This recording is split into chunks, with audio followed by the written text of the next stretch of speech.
mayas, pues hablamos de esa organización que ellos tienen partiendo de su derecho consuetudinario. Sí, muy bien, gracias.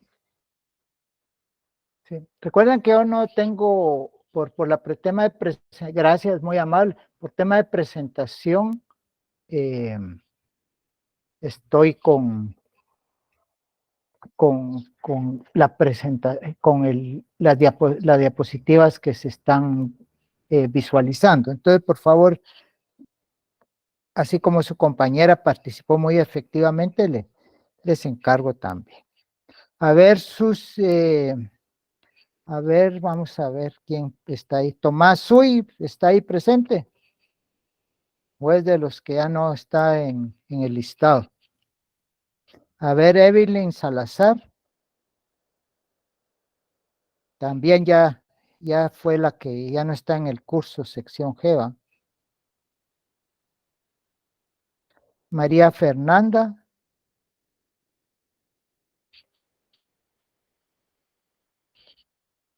Sí, hoy sí, casi solo prendieron la compu y se fueron a comer, ¿va? O a ver al novio. Lick también en una de las instituciones de la Sociedad de la Familia, ¿no entra ahí? Excelente. Por haber dicho esa palabra, se le anota un punto. ¿Sabe por qué? Si me lo dice, le doy otros 2 puntos. Es que la familia es el pilar de la sociedad, según lo que he leído. Mejor no le hubiera ofrecido los 2 puntos. Exactamente. La base de la sociedad y la institución clásica y principal que hay es la familia. Muy bien dicho, amigo. ¿Cómo es que se llama? Wilfrido, licenciado. Mire, pues ahí que le anoten ahí. Y un punto también a su compañera que siempre nos apoya aquí en las respuestas. Excelente, pero hoy sí se ganó sus puntos así y es la familia, sí, realmente la familia es la base de la sociedad y la que ayuda. Aparte hay otras instituciones, ¿verdad? Como la iglesia, aún cuando la estructura social genera sus propias instituciones, ¿verdad? Entre ellas, su compañera mencionaba el ejecutivo, legislativo, pero también entre ellas hay, por ejemplo, está las Fuerzas Armadas, ¿verdad? Esta es una de las instituciones ¿verdad? Fuertes que hay también, pero la iglesia es fundamental realmente. Muchas de sociedades se rigen precisamente por el tema religioso. Entonces, conocer este tipo de instituciones es clave. Aquí en Guatemala, por ejemplo, durante el conflicto armado, no, antes del conflicto armado, este señor, el que oficializó el ejército en Guatemala, ¿quién me puede decir quién fue el que institucionalizó?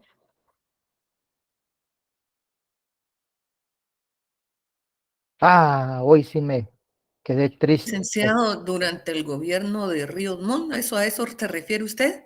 No, fue durante el gobierno que institucionalizó el ejército, fue el señor Justo Rufino Barrios. Perdón, pensé que estaba hablando como está hablando de conflicto interno armado, entonces me quedé así como que me perdió, Lick. Eso no vale, diga usted. No, Lick, no tenga pena, está bien. Es que pasa con la tecnología, algunas veces pasa, Lick, que se corta y uno escucha por partes, algunas veces las preguntas, a mí me pasa mucho eso, pero acá estoy, licenciado, en lo que yo pueda apoyar con gusto. Le agradezco. Ahí vamos, porque cuando toque la ciencia política, usted va a ser la que va a hablar, no yo. Por favor. Piense entonces que el ejército lo institucionalizó este señor Justo Rufino Barrios con la Revolución Liberal. Entonces ya fue un ejército, digamos, profesional para ciertas cosas, ¿verdad? Pero la institución armada siempre vino y trata también de someter a los intereses patrios, ¿verdad? Realmente, ciertas posiciones estar en temas ideológicos que de alguna manera, por eso es que la Constitución de la República del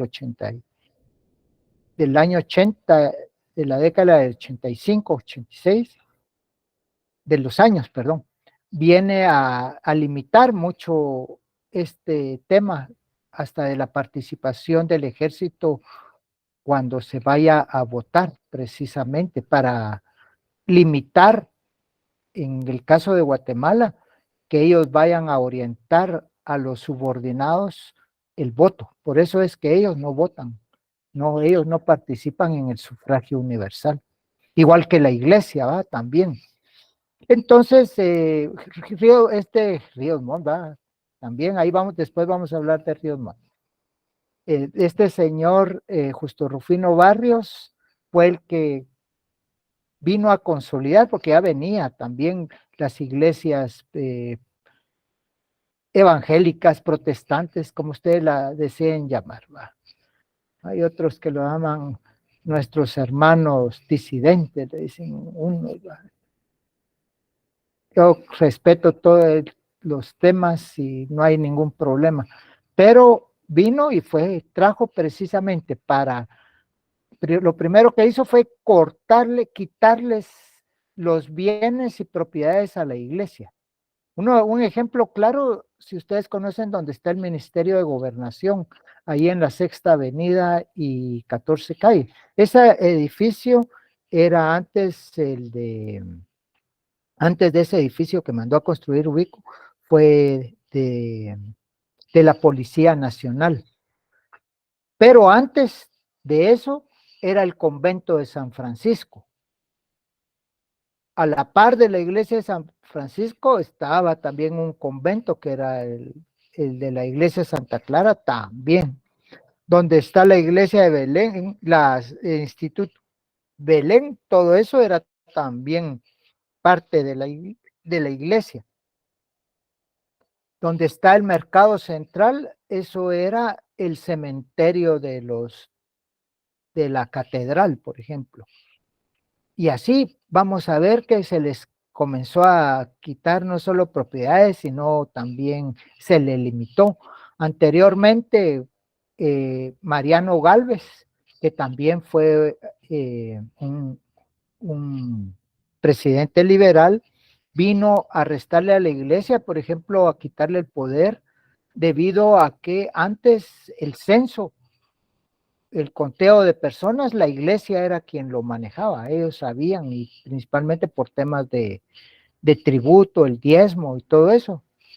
Entonces ya es casi, por eso hay iglesias, ¿verdad?, que vienen y miran cuántos hay, y hasta andan enterados de cuánto gana el fiel, ¿va?, para pedirle el diezmo, ¿va? Y ahora que aceptan hasta tarjetas de crédito, ¿va?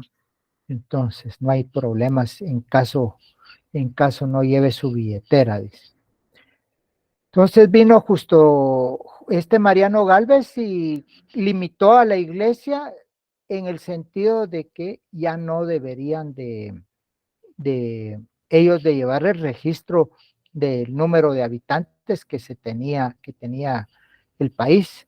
Y también hizo algo también muy bueno, tal vez no fue por asunto religioso, pero sí por tema de salud. Hablando de salud, por favor, cuídense. Ahorita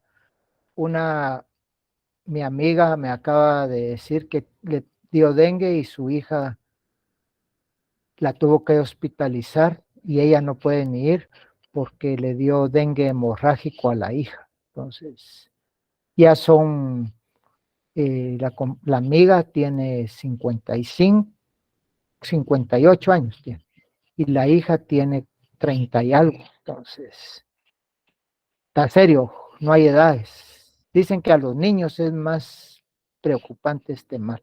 Entonces cuídense, muchachos, cuídense. Se lo solicito, por favor, porque no solo es por la salud, sino también por la billetera, ¿eh? Y si ustedes son los padres de familia, si tienen niños, más que eso, por favor.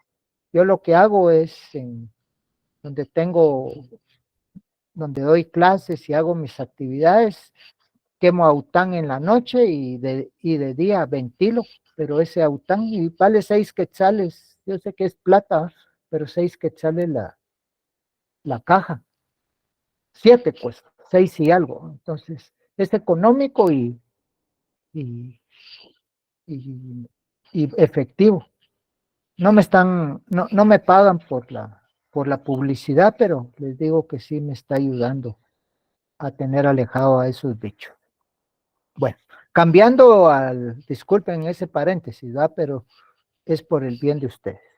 Pues resulta que vino justo Mariano Gálvez y hubo una epidemia de cólera morbus, bastante extensa en el país y profunda en toda la región. Se convirtió algo así como el coronavirus a nivel mundial, entonces había mucha muerte.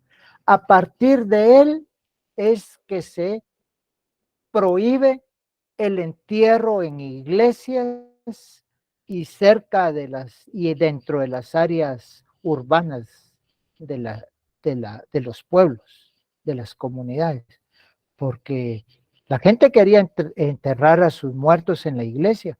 Y ustedes pueden ir a ver a las iglesias de la antigua o aquí en Catedral, ustedes pueden ver que todavía hay entierros ahí. Por ejemplo, cuando se fallece un arzobispo, ahí lo entierran.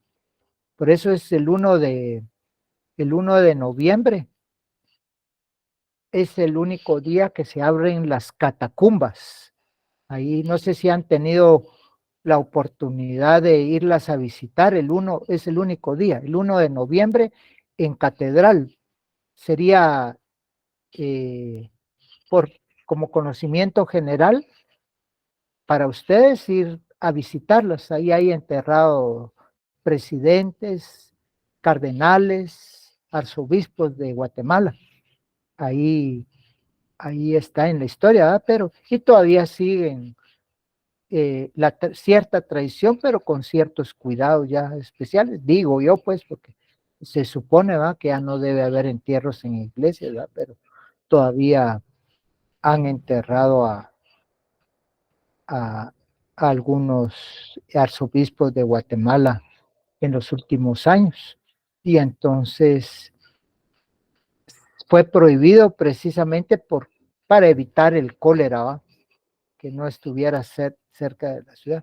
Entonces los gobiernos, ¿va?, así precisamente, vemos eso como ejemplo de las instituciones, ¿va? La iglesia tenía un poder absoluto, fuerte, y ahora viene con su compañera Conde, que nos comentó, y sí, ahí sí viene realmente lo que ella dice. También en el periodo del conflicto armado, una de las estrategias que hubo fue precisamente quitarle el poder a la iglesia, porque la iglesia tenía un poder y principalmente, recordemos que ellos generaron el sistema cooperativista en Guatemala, y la organización como institución, también es otra institución, el cooperativismo, fue tan fuerte que ganó un respaldo comunitario y ellos se enfrentaban a las Fuerzas Armadas del país. O sea que tuvo bastante que ver de alguna manera venir y quitarle la fuerza a la Iglesia Católica. Entonces Ríos Montt también, que tenía influencia, era de la Iglesia evangélica, protestante, como ustedes quieran denominarse o llamarla. Entonces, siempre con respeto, por favor, ahí les encargo, que hay que respetar, a pesar que si alguien está ahí o no es, o yo soy católico y aquel no, o aquel pertenece a esta iglesia y aquel es musulmán, siempre hay que tener respeto, por favor, les encargo. Ahí les voy a contar unas anécdotas después de esto. Pues entonces vino Ríos Montt y como estrategia generaron un proyecto que se llamaba Lumen 2000.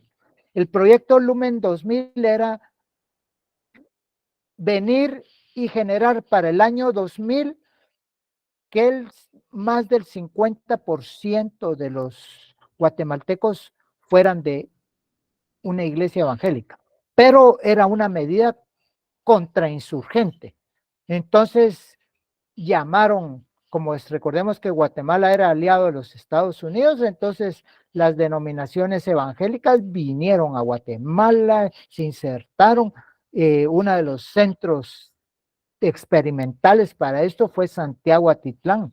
Ahí fue uno de los lugares donde hubo una de las últimas masacres en Guatemala, allá en Panabaj. No sé si alguno se recuerda o ha leído sobre esto. Fue en el tiempo de Ramiro de León Carpio.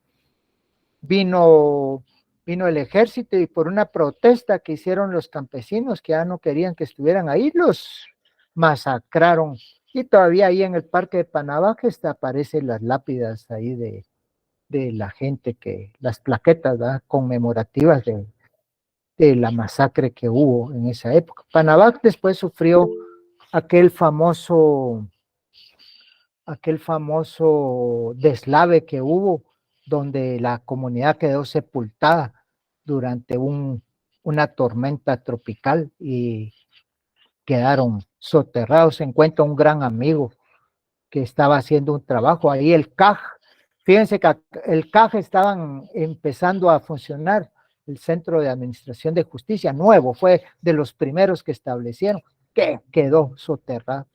Y lo más triste es que se olvidó la historia y volvieron a habitar el lugar. Supuestamente quedó eso como cementerio perpetuo y que era un lugar inhabitable, que ahí volvieron otra vez y ahí están las bajadas de agua del volcán no sé qué volcán es eso, no sé si hay algún arquitecto aquí, un santiagueño, nos puede decir qué volcán está ahí, pero ahí baja precisamente todo el torrente de piedras y por eso Panabaj se llama así. Abajo es piedra y pan es que rueda, que va rodando. Entonces, hasta la misma nombre de la comunidad lo dice, ¿va? Lugar de piedras, ¿va?, que van rodando hacia el lugar. Entonces,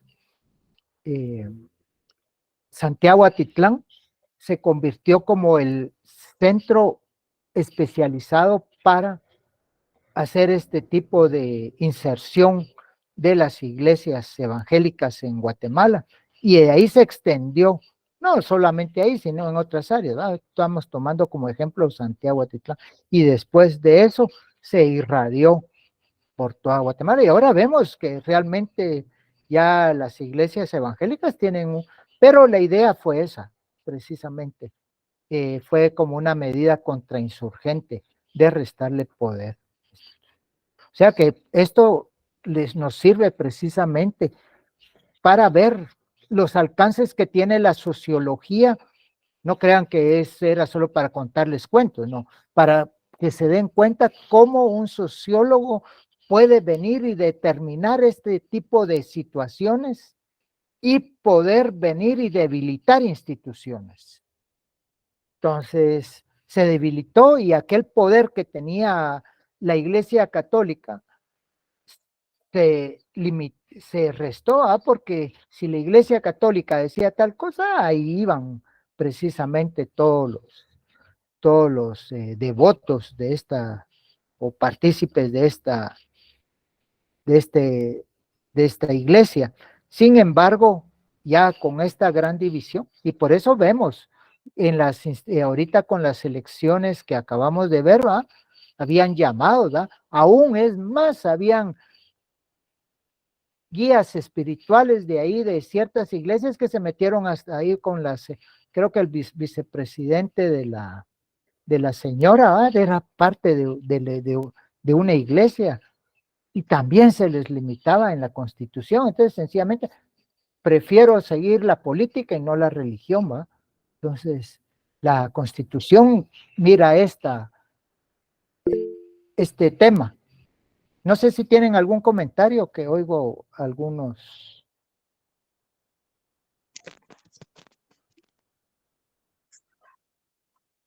Pueden hablar ahorita. Espacio.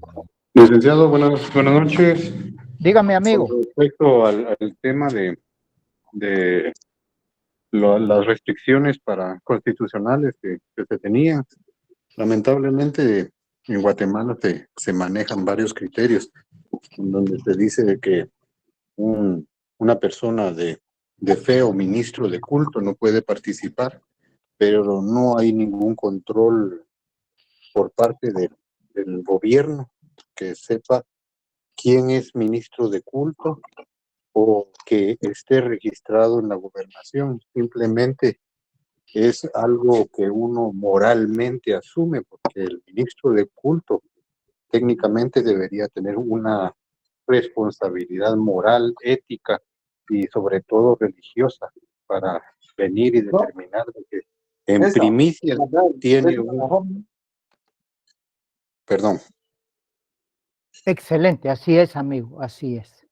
Así es, y si así se debería de regir el Estado, precisamente por tema. Por eso las comunidades de los 48 cantones de Totonicapán seleccionan a sus líderes precisamente tomando a consideración la moralidad de la persona que va a ser el alcalde auxiliar, su prestigio, y eso le da realmente, y son cargos ad honorem, ellos van a participar y se les respeta, pues, como usted lo dijo, por su calidad, su liderazgo. Entonces, ¿quién no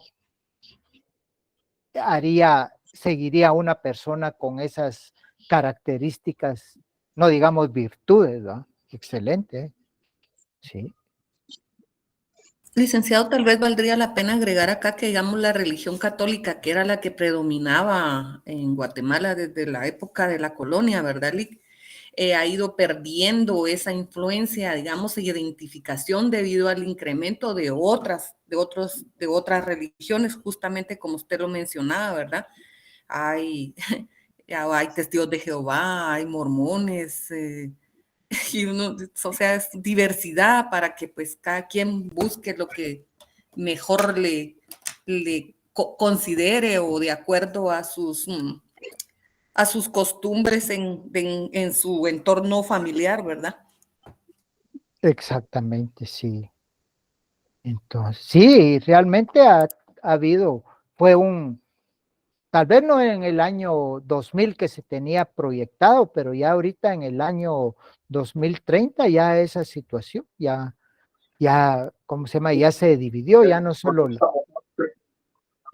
la iglesia, ya la iglesia católica prácticamente ya se mantiene. Yo no les puedo decir cuánto es el porcentaje y si hay alguna encuesta que les puedan decir, mire, un dato así, no lo hay, habría que hacer un censo total, tal vez en el censo podría decir, ¿verdad?, a qué religión pertenece, pero aún así, ustedes saben que hay ¿cómo se llama? Siempre problemas de la omisión censal o error censal. Ahí sí pueden apagar el micrófono, por favor. Entonces, la situación es de esa manera, ¿va? Que por diferentes estrategias, la lección es, ¿va? Porque hay que ir cerrando también tema, es que una institución se puede debilitar o puede hacerse fortalecer de acuerdo a algo, ¿va? Ya vieron ahorita una institución que es la justicia en Guatemala,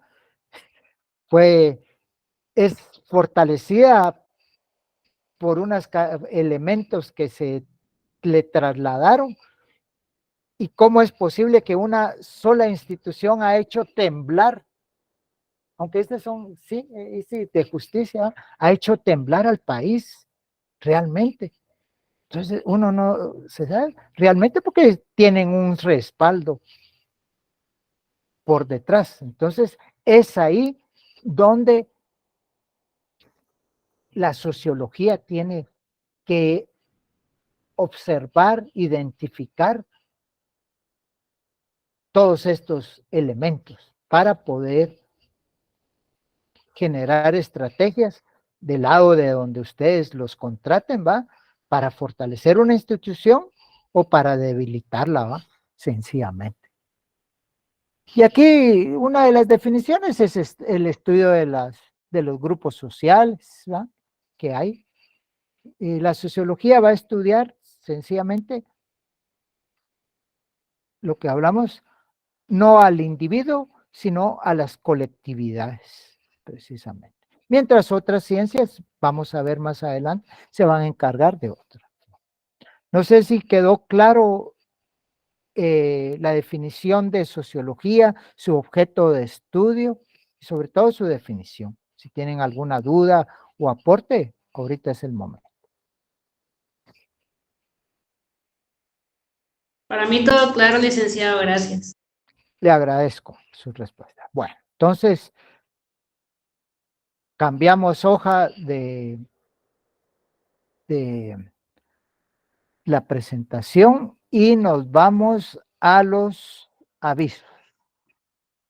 Bueno, entonces todavía estamos con clases virtuales, así hubo una pequeña reunión de docentes y no pequeña, sino una reunión de docentes, no hay pequeño, y se quedó visto que continuamos por el momento posiblemente todo este mes en clases virtuales. Entonces, y más con este problema del dengue, ¿va? Que todavía hay lugares que se están todavía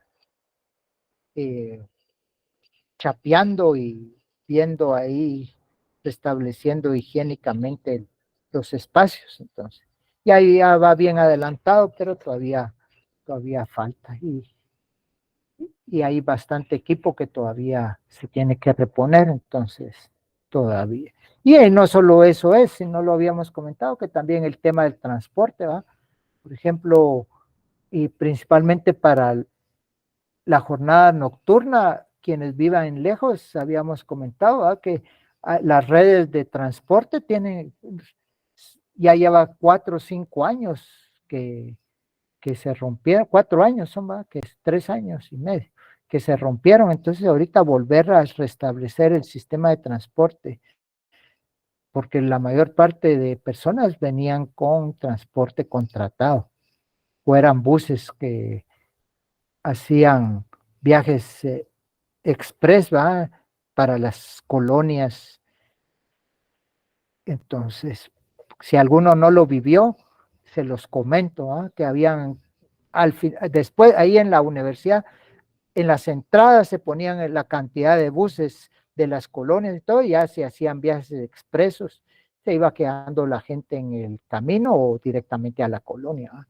Y en otros municipios, ¿va? Y aún de departamentos aledaños, como era Zacatepeques, como era Escuintla, habían buses personas que venían a estudiar a la universidad presencialmente. Entonces, toda esa red se tiene que volver otra vez a habilitar, y no es de la noche a la mañana. Entonces, tienen que sumar clientes, ¿verdad? Porque ellos también harían el transporte si se paga, y hay que ver a qué costo, ¿va? Bueno. No, Licky, la propia universidad también tenía, yo no sé si habían en 2 horarios, les soy muy honesta, porque mi jornada era la nocturna, pero sí recuerdo que habían compañeros que buscaban los buses que iban para Chimaltenango, y eran buses que eran exclusivos de la universidad. Fíjese, licenciado, y se subían sin ningún costo. Me imagino que ese tipo de servicio, transporte que beneficiaría a muchos de los estudiantes, me imagino que se tendrá que buscar la forma de reactivarlo, pienso yo, porque es en bienestar del estudiantado, ¿verdad, Lica? Muchas veces el estudiante no asiste a las clases o no se inscribe a la universidad porque tiene ese factor en contra, ¿verdad? No tengo transporte, vivo en Chimaltenango, vivo en la Antigua, ¿cómo me regreso después, verdad? Y se recuerda que a las 8:00 todo el mundo decía, bueno, hasta mañana, y se salían y quedaban como 5 o 10 estudiantes en la clase. Era alegre eso realmente, pero yo en mi caso no regresaría a la universidad, a la presencialidad. Ya estuve 7 años en la universidad, 5 de mi carrera y 2 por estar allá en Calusac sacando italiano y quechí, y después para mi punto de tesis estuve 2 años, uno en Calusac y otro en la escuela viendo lo de mi tesis. Me gradué, me cerré en 5 años cabal mi carrera, pero si era complicado el ingreso, no había parqueo, y me imagino que ahora va a ser un poco más complicado porque los parqueos que están en la calle han desaparecido, ¿verdad, licenciado? Porque hay una plaza. Entonces, creo que va a ser bastante complicado. Y por cuestiones de trabajo, no podría retornar, la verdad. Pero bueno, aquí estaré virtualmente mientras existamos. Sí, realmente ha sido bien, va a ser complicado ese retorno presencial, ¿va? Por todos estos temas logísticos, ¿va? Logísticos e importantes, ¿va? Empezando desde el transporte y ahí el costo que va, saber cómo que va a tener el transporte. Pero ahí poco a poco se va a ir resolviendo, porque en algún momento el otro año sí considero que sí se van a tener que abrir o de repente vaya a haber las dos modalidades, ¿va? Entonces ya viene ahí la capacidad que van a tener los estudiantes, ¿va? Organizados de poder hablar con las autoridades para que quienes quieran tener presencialidad se van a la presencialidad y quienes quieran mantenerse la virtualidad, pero ya se tendría que hablar con la junta directiva y eso se tiene que reglamentar, ¿va? Lo que hablamos, ¿va? Reglamentar cómo es que se tiene que llevar a cabo un proceso de enseñanza de este tipo que ya se dio y no se tuvo que normar, ¿va? Lo que se norma es ciertas situaciones, pero se tiene que oficializar, ¿va? Entonces, todo bien la idea es que sea bien para todos, ¿va? No solo para un sector, sino para todos, en beneficio.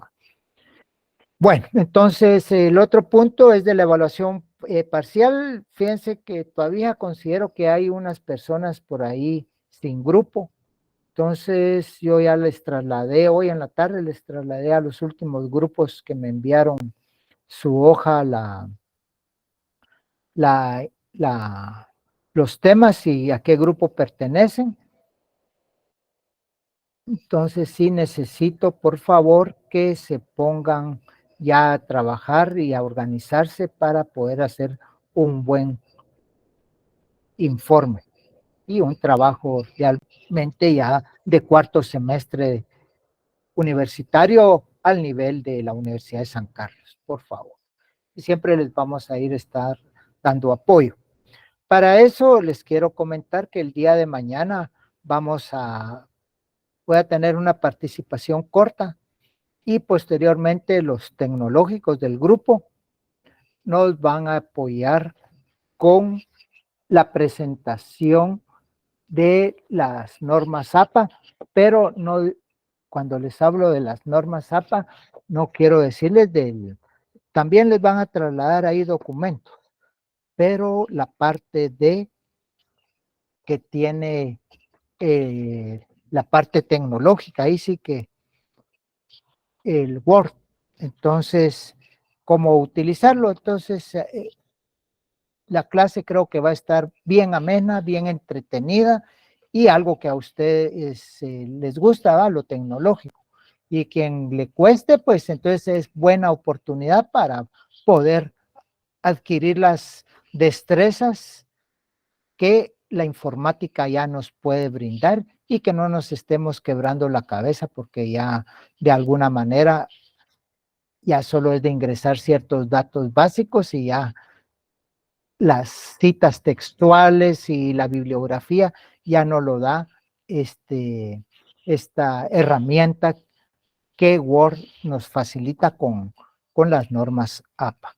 Entonces, para mañana tenemos a Jorge y a Belinda, quien muy amablemente y con todo gusto, eso espero, nos vayan o eso esperamos, vayan a dar este tipo de presentación excelente. Ya tienen la orientación ellos y aparte su capacidad, recordemos que no todos tenemos esa habilidad. Yo, por ejemplo, siempre tengo que pedir asistencia tecnológica. Hoy en la tarde tuve que pedir apoyo y tenía que trasladar unos cuadros Excel a Word y el pegado, los diferentes tipos de pegado no los pude realizar, entonces, y mi patojo no vino temprano, entonces hasta mañana voy a tener que tener ese documento. ¿Va? Algo de a veces tan sencillo, ¿va? Que no se puede, pero por eso tenemos ese equipo multidisciplinario aquí que tienen capacidades diferentes, ¿va? Y entonces nos van a ayudar. Y a todos ahí, cualquier duda y ahí miramos. Y si tienen alguna duda y los compañeros que están haciendo la presentación no han podido, de repente alguno de ustedes que ha utilizado la herramienta y es especializado en esa área nos puede ayudar también, por favor. O sea que no es solamente debilitar la presentación, sino sumar, darle puntos para que esta presentación sea enriquecedora. Recordemos que esta herramienta no nos va a servir solamente para presentarla aquí, sino para futuros trabajos donde sus docentes o de repente hasta la tesis les exija que la trabajen. Entonces, nos van a ayudar ahí sus compañeros. Entonces, por favor, ahí les voy a solicitar su amable atención, apoyo sobre todo, y respeto, porque hay una dama ahí, no quiero que se le vaya a faltar el respeto, y también al caballero, por favor, y ellos van a contribuir y apoyarnos para que esta herramienta pueda ser personas competentes según lo que hemos observado e identificado desde el principio, y colaboradores, miren que nos han ayudado bastante a todos. Bueno, eso sería la información y empezamos con la otra parte que es la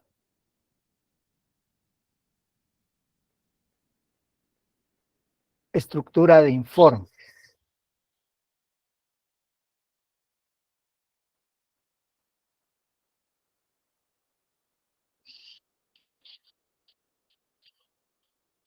Permítame un segundo.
Por favor, ¿se me pueden indicar si se mira la presentación?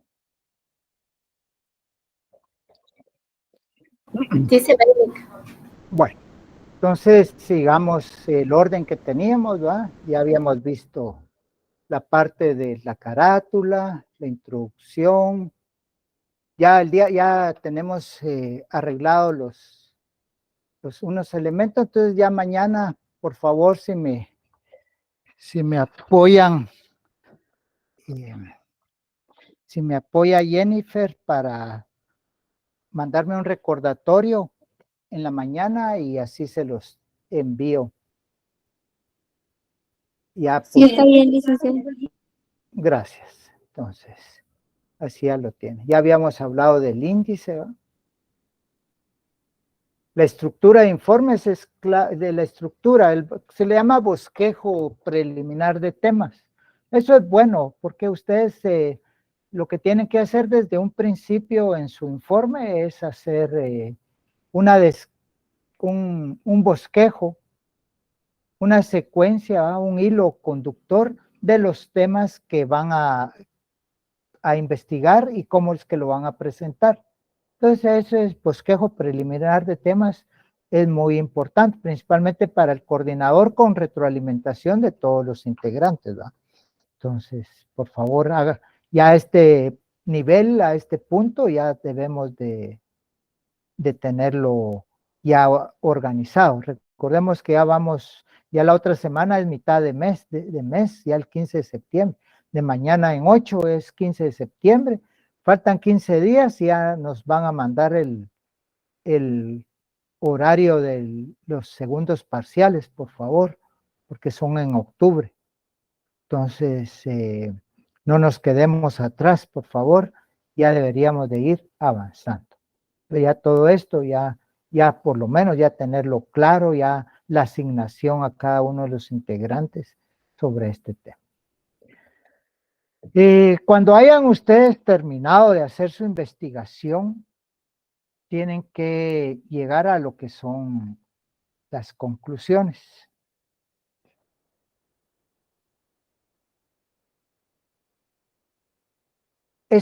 Como habíamos hablado, tiene que tener un hilo conductor con lo que es los objetivos que ustedes se plantearon en el estudio y darle respuesta a esto. Vamos a ver cómo es que se estructuran, pero no, el día de hoy, por la situación de la clase del día de mañana de las citas, vamos a solo mencionarlo, lo que son las conclusiones y recomendaciones. Y ahí vamos en la sesión, vamos a ver si el día de mañana nos da un espacio de tiempo o la próxima semana. La próxima semana ya saben que solo tenemos clase el día jueves, porque el día viernes es el día de la independencia, ¿eh? Que algunos dicen que sí y otros que no.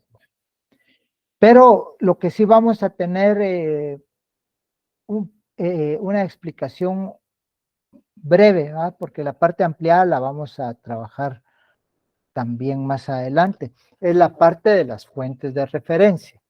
Las fuentes de referencia son las que usualmente conocemos todos como bibliografía, ¿verdad? Pero ahí en la bibliografía que tenemos, ahí metemos piedras, metemos tomates, metemos chuchos, metemos mangos, todo, ¿va? Entonces, cuando dice bibliografía, y ahí va todo, ¿va?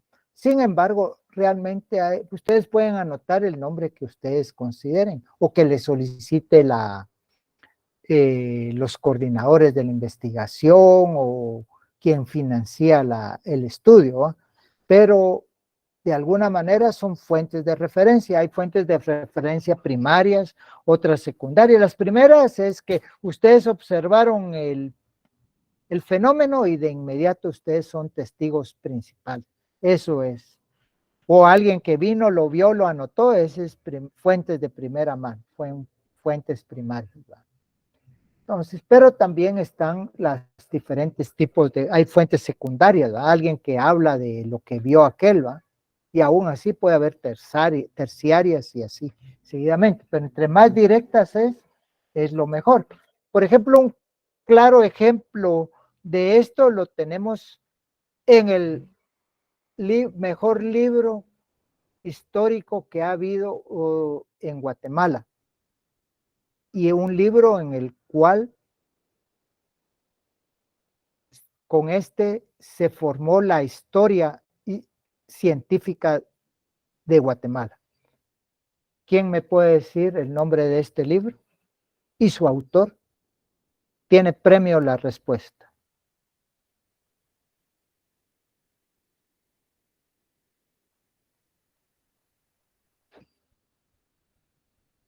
Tres segundos para dar respuesta.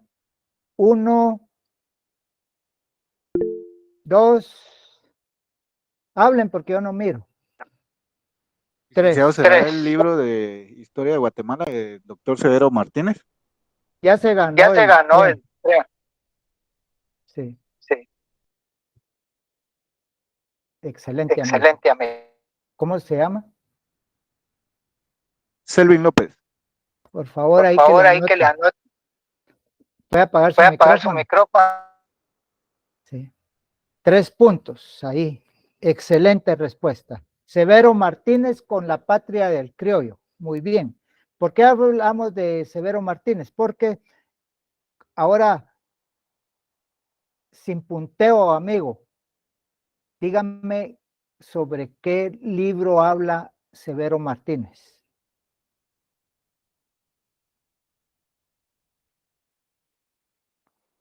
Si no, me va a parecer que se ganó los puntos, pero le soplaron por ahí. Si no estoy mal, del Popol Vuh. No, fallamos.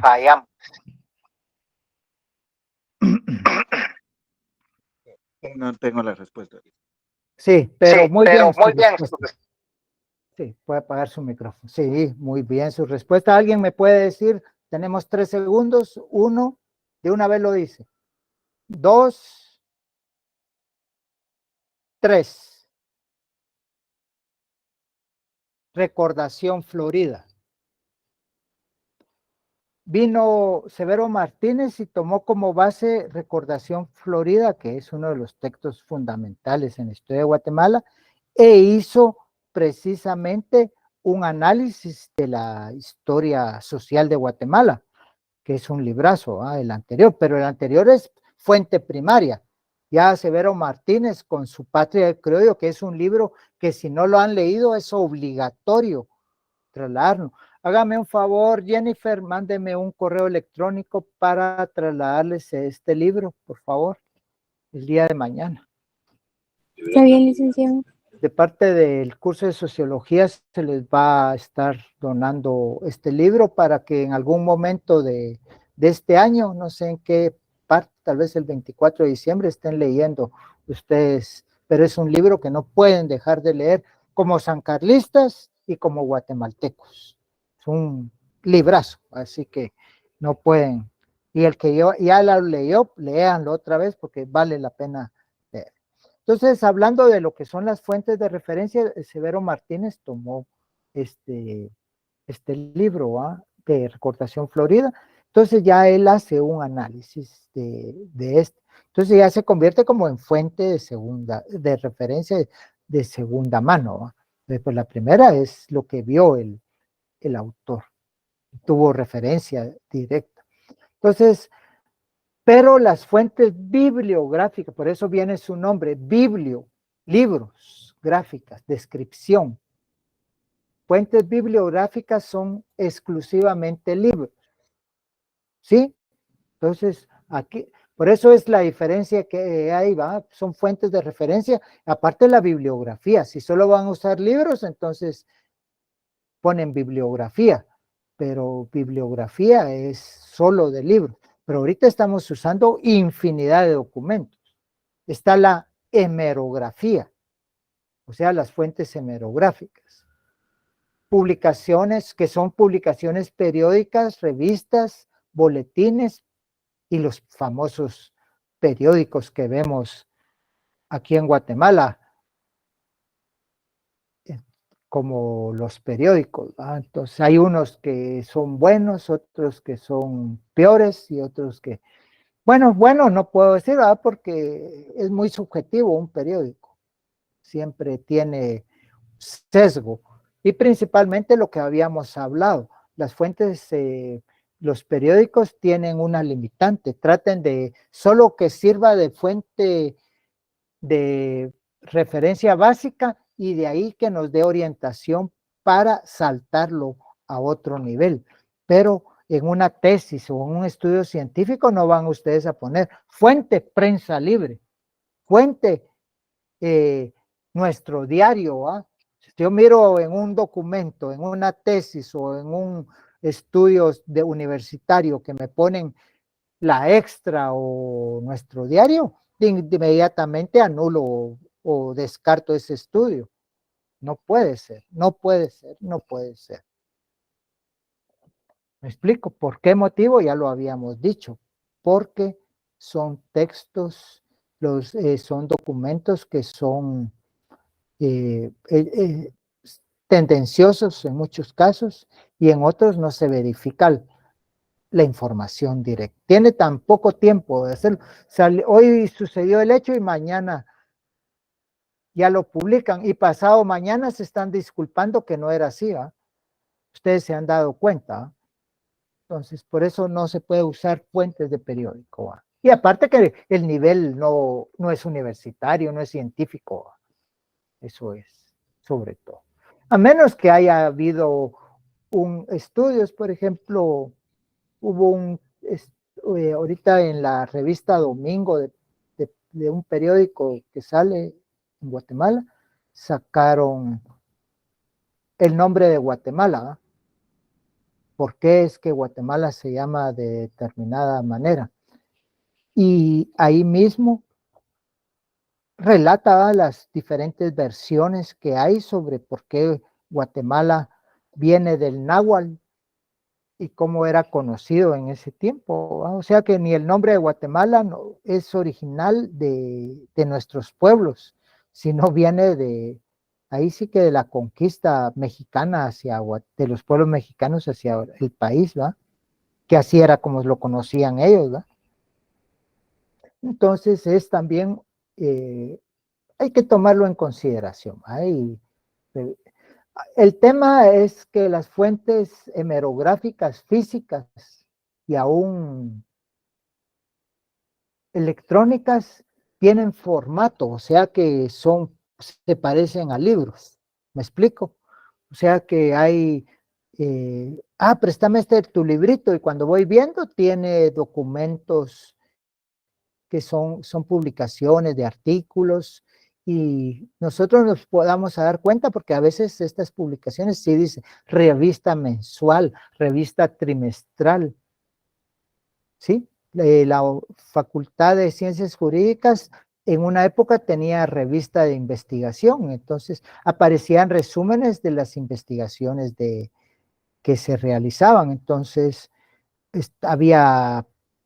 era una publicación semestral de 2 veces al año, entonces, pero el formato parecía un libro, ¿va? Entonces tenemos que tener claro esa situación. Y aparece segunda época, año 3, número 45, de enero a junio del año 2012, ¿va? Tiene esa situación. Aparte de eso, tenemos los fuentes documentales, que son escritos inéditos. ¿Quién me puede decir qué es inédito?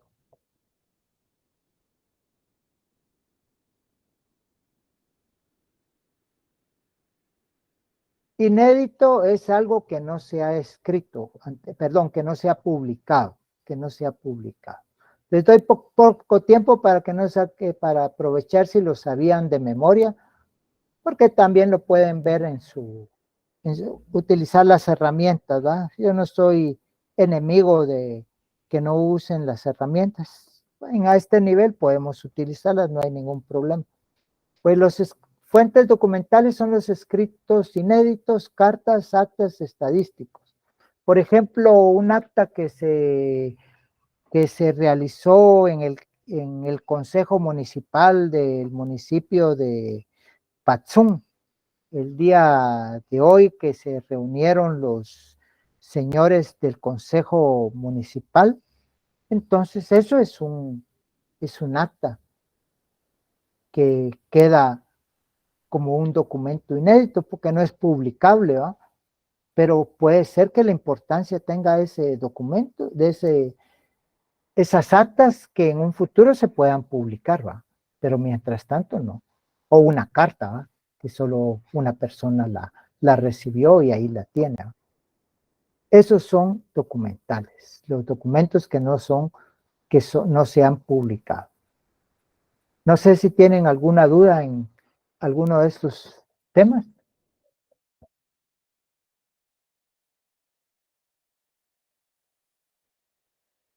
Todo va muy claro, me parece. Vamos a seguir a saltearnos a las fuentes electrónicas porque es lo que vamos a ver mañana.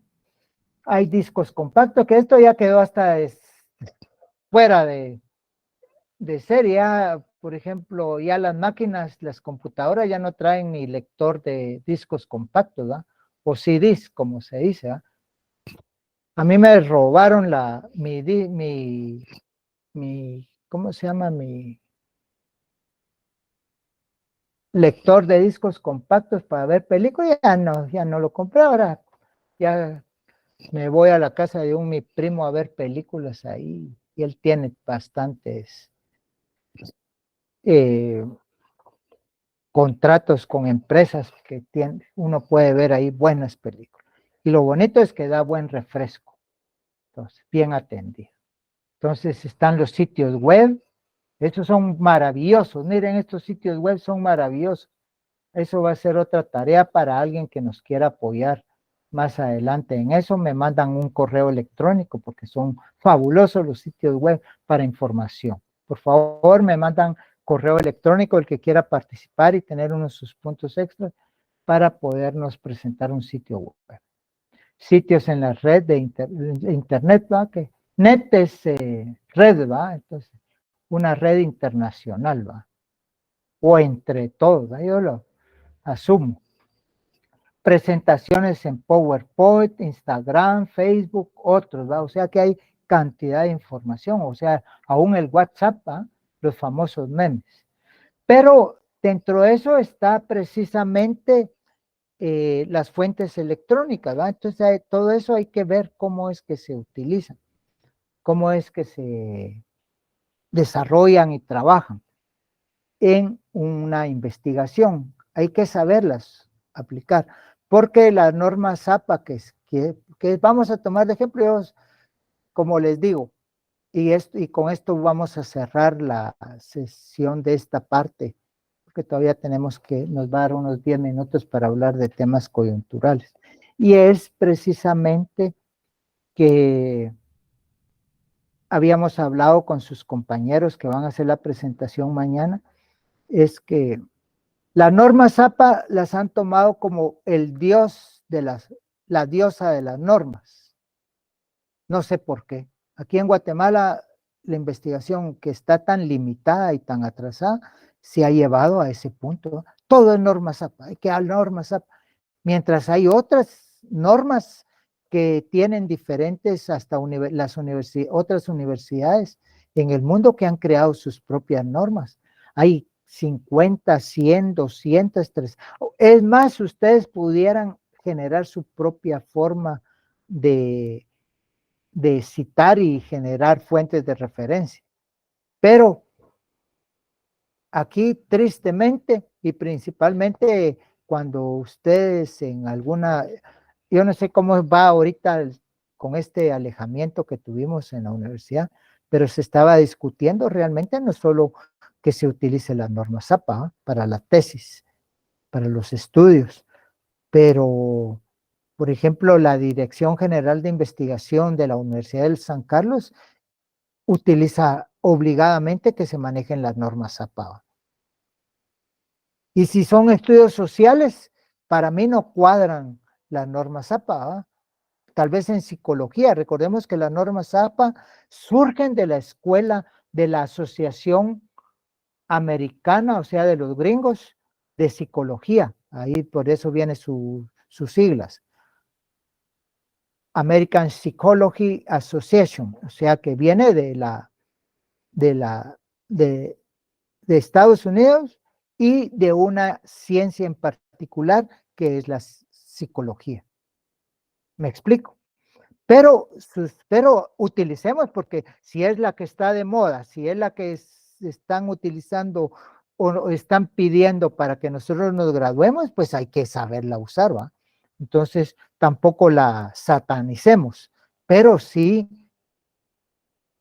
no la llenemos de flores, ¿va? Porque hay otras normas, otras técnicas de anotar fuentes que podemos usar. Yo tomo criterio libre, toda vez en el informe ustedes utilicen un formato o un esquema para anotar citas y para anotar fuentes de información, no hay ningún problema. Y este tema es crucial. ¿Por qué es crucial? Y con esto termino esta parte. Porque documento que un investigador no cite, ese estudio es plagio, sencillamente. No sirve. Ya vieron lo que pasó con su Consuelo Porras, lo que pasó con su otro señor, el que estaba de candidato y que no lo dejaron participar, aquel que estuvo preso en Estados Unidos, no me recuerdo el nombre. El nombre de la gente mala se me va de la memoria. También que sacó su doctorado y todo un plagio. Ha habido también diputado, aquel señor, ¿cómo se llama? Moreno, no sé quién, que va a publicar documentos. Valdizón. Valdizón, sí. Y el otro, gracias, muy amable. Y aquel famoso diputado que era de gran aliado de Arzú, que vino, Mariano Rayo, ¿ah? Que vino y estaba a publicar y de repente alguien vino y se dio cuenta que eran puros artículos de un periódico, de una revista argentina, y se los mostró, mira, todo lo que escribís no es tuyo, sino es de esta revista. Se quedó callado. El diputado copy-paste, ¿verdad, Lick? Exactamente, Mariano Rayo. No, entonces, por favor. Y ahora lo más interesante y bonito es que hay programas que de inmediato detectan. Yo, por ejemplo, tengo un par de estudiantes, todavía están aquí en la facultad, que son los que yo les traslado las investigaciones y ellos son los que me revisan, hacen ese cotejo para poder validar que no haya habido plagio. Entonces, hay programas que lo miran. Por ejemplo, en la Digi, ahorita la última investigación que publiqué, les traslade uno la investigación y se tarda como 15 días para verificar cuántas coincidencias hay. Y si uno tiene más de 3 o 4 coincidencias, el estudio queda anulado. Y tiene uno que cambiarlo, a ver cómo rectifica ese problema. Pero realmente no puede haber plagio. Todo lo que ustedes copien de un documento, lo tienen que citar. Esa es regla de oro y hay que anotarla hasta ahí si quieren la anotan ahí, en la cabecera de su cama o donde ustedes tienen su estudio, o su escritorio, o su mesa. Yo tengo una mesa, más práctico, y no se deteriora como todos esos escritorios de madera de basura, que luego se apolían o ya están todos totorecos y que ya no, por la polía. Y yo pensé que esa madera, como era procesada, no se apoliaba y no solo se apolía, sino también luego se descascara y se pudre, no sé qué, horrible realmente. Entonces, es un problema bastante. Entonces, ahí ya pueden anotar esa norma de oro. Es todo lo que copie, lo debo de citar. Todo lo que copie de un documento o la información que investigue de alguna parte, tengo que investigar, porque lo que no, sencillamente es algo, lo que no cité es elaboración mía. Así es la norma. O sea que si yo vengo y encontré algo por ahí y yo no lo cité, eso se lo estoy robando a aquella persona que lo construyó. Sencillamente es un robo. Un plagio es un robo, sencillamente. Entonces es preferible que los acusen, y se lo digo para la vida, no para este trabajo, para la vida. Todo lo que copien y se van a dar cuenta. Alguien de algún momento se va a dar cuenta. Y lo han hecho no aquí solo en Guatemala, sino en diferentes partes del mundo. Por favor, eso yo se los traslado con todo aprecio, con todo afecto que les tengo, que son mis alumnos, y si hablan bien de ustedes, en algún momento yo puedo sentirme orgulloso de ustedes también. Y si hablan mal, hasta a mí me cae, pues, así se lo digo. Ese estudió en la San Carlos. Su maestro fue aquel. Hasta a mí me va a caer, entonces me daría tristeza, pues, verlos presos, verlos ahí a la par de Pérez Molina, de la señora Valdetti, ahí encerrados. Ahí. No me gustaría llevarles cigarros ahí por plagio. Entonces, con esto dejamos ahí. Mañana pongámonos entusiastas y todo, y por favor positivos con la presentación de sus compañeros. Ya que tenemos 3 minutos todavía para finalizar, mi punto coyuntural, tema coyuntural que quisiera comentarles es que si quieren podemos hablar un poquito más para quienes están interesados. Fue abusivo, agresivo, mutilador, todas las palabras que ustedes quieran, y en contra del pueblo de Guatemala, haberle subido, no haberlo subido, sino haber impuesto esa tarifa a los buses que la municipalidad está sacando. 5 quetzales. Ese acuerdo municipal, ¿cómo fue posible realmente que el pueblo de Guatemala permita esa situación?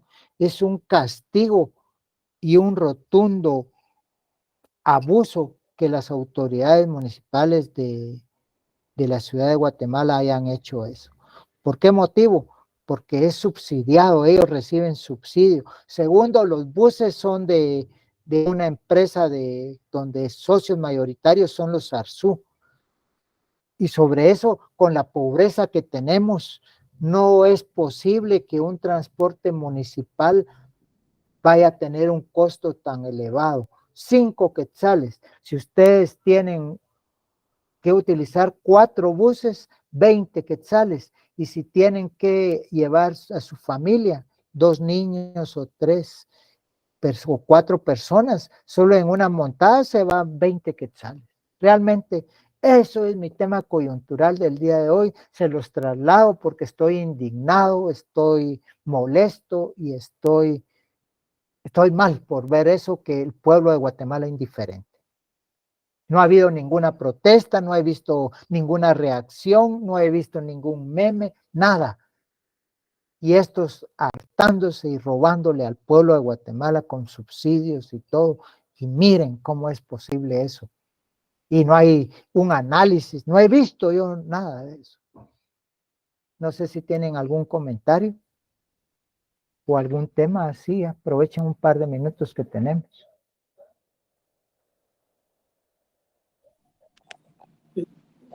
Buenas noches.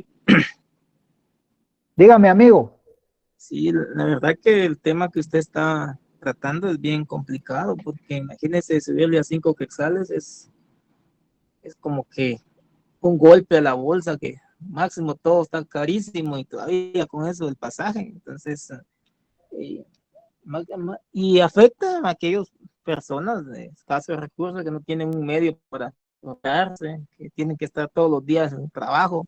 Tiene la gente de Villanueva, de Matitlán, de todos que vienen y que, imagínense, cuánto tienen que pagar por semana.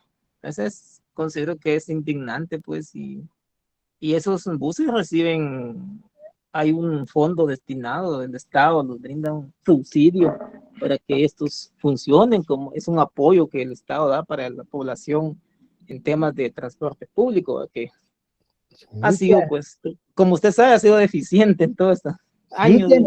Tiene que haber un subsidio, disculpe que lo interrumpa, como usted lo dice, tiene que subsidiar el transporte público. No puede ser así, hombre. Solo don Selvin Danilo López ahí no dice nada, porque de plano o es parte de la red de corrupción o realmente tiene plata. Todos tienen derecho a tener plata y no hay ninguna objeción. ¿Qué opina don Selvin? Ahí. Para mí es también indignante, como usted dice, licenciado. Tenemos algunos que usamos más de 2 buses, ¿verdad? Pero, ¿qué podemos hacer si unos, por ejemplo, acá en mi colonia el taxi me cobra 7 quetzales y es un taxi comunitario, ¿verdad? Y solo me lleva, por ejemplo, a zona 1. Y así, pues con esos buses, no sé qué más va a pasar, ¿va? Y como usted dice, no hay ninguna protesta, no hay ninguna denuncia, nadie se pronuncia respecto a eso. Sí, tristemente, tristemente, mire que lo que está pasando. Pero oigamos a una dama, oigamos a Evelyn Mayabel Salazar, a ver qué nos dice. Antes, ya para ir cerrando también la sesión.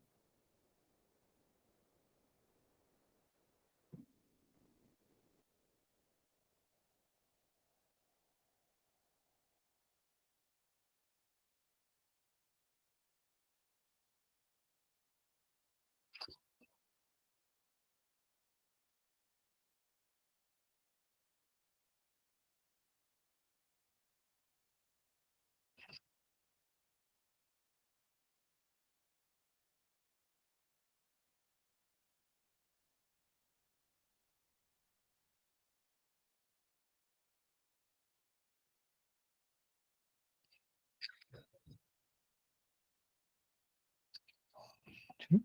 Es que he visto personas, y yo también lo he hecho también, de comerme un michuco. Ahora ya los chucos hay de a 7, de a 8. Aquí el chuquero de la esquina de la casa, a 10 vende cualquier chuco, ¿eh? Pero hay chucos quieren un su chévere 5, ¿eh? Un su chuco ya está 6, 7. Ya si quieren una su agüita de a 2, ¿va? Porque todavía hay de suerte, hay agüitas de a 2, ¿va? De a 3. Entonces ya son 10 quetzalitos y hasta el almuerzo, ¿va? Puchica, y transporte 10 o 20, y si tomamos 10 quetzales más el chuco 30, ya es insoportable realmente, pero pues una abusiva realmente. Y lo más triste, que más me consterna, es que nadie ha soltado esto. Fíjense, no les importa, realmente no les importa, realmente. Triste. No estoy hablando solo de ustedes, sino de todos en general en la ciudad de Guatemala, ¿verdad? Que somos los más damnificados. Sí. No sé, ¿alguien quiere hablar para cerrar con broche de oro la actividad del día de hoy? Ahí con Kimberly López, a ver qué opina ella. Y cerramos. Ella se fue a acostar de plan. A ver, Steven Beteta. También ya se fue a acostar. Y Pablo Ventura está por ahí. También ya se fue a... Licenciado, buenas noches. Por aquí estoy todavía, Lic. Va, yo pensé que ya se había ido a cenar como igual que sus compañeras que ya se han ido ahí. No, activo. Ay, Activo me hasta nos que dijo ahí, termine la disculpe, clase, Lic. Kimberly, disculpe, no funciona su micrófono. Ahí está presente. Retiro lo dicho, yo, con todo respeto. Pues, primero felicitarlo por su nombre tan coqueto, Pablo Leo. Sabes, chica. Gracias, Lic. Va, que denos su apreciación breve, si está a favor o en contra, y con eso cerramos. Sí, Lic, pues me parece no muy correcto, porque sí, todo ha subido, todo cuesta, todo difícil. Transporte caro, gasolina y todo, Lic. Sí, sí, realmente. ¿Y qué piensa Sí, hacer? nos afecta en todas las áreas realmente. Sí. Bueno, dejémoslo ahí. Licenciado, yo realmente lo considero de que ahí se está cometiendo un abuso por parte de la autoridad, porque se ha emitido prácticamente un acuerdo que violenta los derechos digamos, de los usuarios que utilizan esos buses. Pero como usted dice, es lamentable que la población que utiliza el Transmetro no se haya manifestado. No sé, yo opino lo mismo que usted. Últimamente, la sociedad o todos los guatemaltecos, por alguna extraña razón, no opinamos nada, licenciado. Yo soy de la época de que 5 sí, 10 no, y hasta los buses se quemaban, que eran los buses de la fe, que eran los que los que utilizábamos en la zona en la que yo vivía en ese momento, y sí salía uno, o sea, la universidad, de hecho, los sancarlistas apoyaron mucho durante esa época, pero ahora también nosotros como universitarios pasamos de una forma despercibida, ¿verdad, Lic? Sí.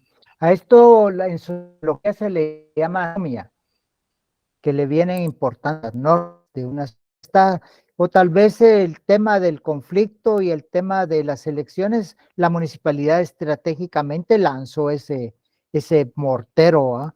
Para poder aprovechar eso. Ahorita doy la palabra a Carlos. Esa situación. Y entonces, pero hay en la Procuraduría de Derechos Humanos, si alguno está trabajando ahí, hay un tema del usuario del transporte público, tampoco se ha hecho presente ni ha habido una denuncia. Dígame, Carol, por favor, ya para ir cerrando. Buenas noches. Yo me he dado cuenta en lo personal que nosotros como sociedad hemos dejado pasar muchos de estos abusos a partir del tema de la pandemia. Y pues considero yo, no sé si así sea en todos los casos, pero estamos más enfocados en tratar de sobrevivir por temas más que todo económicos, que también golpeó la pandemia, y no nos damos cuenta cómo el gobierno más que todo está haciendo esto, ¿verdad? Para pues enriquecer a otras personas, a otras familias. Yo lo que puedo decir de su comentario es lo siguiente: excelente, un punto ¿sabe por qué? Porque puede ser hasta punto de tesis esto, pues. Gracias. Hasta punto de tesis lo puedo decir, va, que realmente las personas se han desenfocado, olvidado otros temas, y le digo yo, brillante. Dígame, Pati.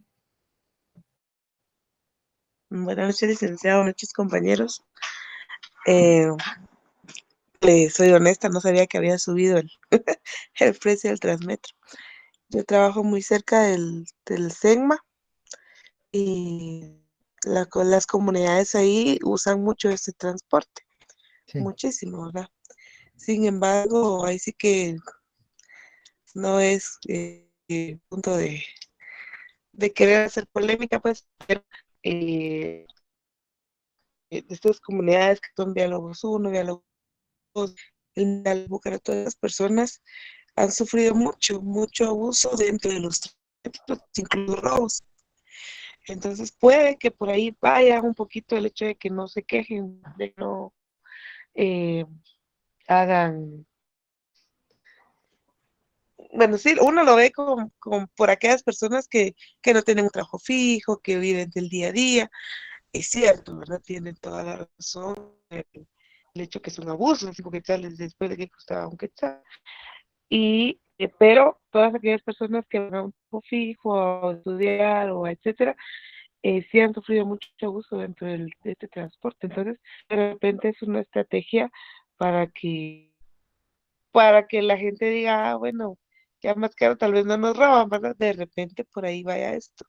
Sin embargo, pues, hay otras cosas que suben de precio, porque todo está subiendo de precio, y haya sido hace 3, 4 años la peor crisis, por ejemplo, las bebidas alcohólicas, ¿verdad?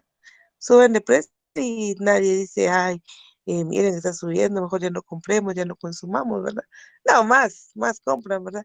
Ahí nadie se queja, ¿verdad? Pero por ahí digo yo que va el tema de que las comunidades se hayan quedado calladas ante el hecho de que subió el pasaje. Gracias, Pati. Con ella cerramos la presentación. Solo para aclarar, no es el Transmetro, sino son los buses municipales nuevos, los que vienen a sustituir a las rutas cortas, a los tomates, que son también transporte municipal de la Municipalidad de Guatemala, o coordinado para enriquecer a estas otras empresas. Pues tal vez hubiera dejado en 2 quetzales, ¿va? Pero no nunca 5. Ese es mi punto de vista. Transmetro, creo, por el momento sigue a 1 quetzal, pero no sé si han visto unos buses azules verdes, caminando ya y creo que hasta gratis están ahorita para solo acostumbrar a la gente y ya después, yo no sé a partir de cuándo entra ya en vigor el acuerdo municipal donde ya se va a cobrar creo que eso ya está el acuerdo, ¿va? Pero que ya se termine lo gratis que están. Decía que a partir de hoy, 7 de septiembre. A partir de hoy ya los cobra. Así es. Gracias, amigo Carlos. Usted sí está enterado en el mundo. ¿Ya lo pagó? No. Solo lo revisó Solo por ahí. lo leí. Sí. Excelente. Entonces, que quede para la almohada el pensamiento y les deseo que pasen buena noche y gracias ahí por estar presentes en el curso de Sociología, sección G. Buenas noches, licenciado.